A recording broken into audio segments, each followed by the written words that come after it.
നമുക്കിത് നമ്മുടെ റൂം കാണിച്ചു തരാം കേട്ടോ. ഹലോ ഗൈസ്, നമ്മുടെ റൂമിന്റെ നല്ലൊരു ചന്തത്തിലൊരു വൃത്തിയാക്കിയതാണ്.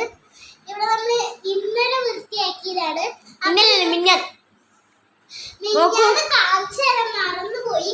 അതുകൊണ്ട് മൊത്തം ഇന്ന് കാണിച്ചു തരാൻ വിളിച്ചത്. ഇന്ന് ഈ റൂം കാണിച്ചു തരുന്നത്. ഇനി ഞങ്ങളുടെ റൂം നല്ല ചന്തത്തിൽ ഫുട്ബോൾ ആ വീഡിയോ ആ ഫോട്ടോസിന്റെ ഞാൻ വീഡിയോ എടുത്തിട്ടുണ്ട്. നമ്മുടെ അനിയത്തിയുടെ അമ്മയുടെ ഫോണ് ഉമ്മയാക്കണതാണ്ടാ ഗസ്റ്റ് പ്രേതപാടാണ്. അവള് പേടിച്ചു, അതാ പേടിച്ചു, അയ്യേ പേടിച്ചു. ശരി, നോക്കൂ. ഇനി നമുക്ക് നെക്സ്റ്റ് വീഡിയോ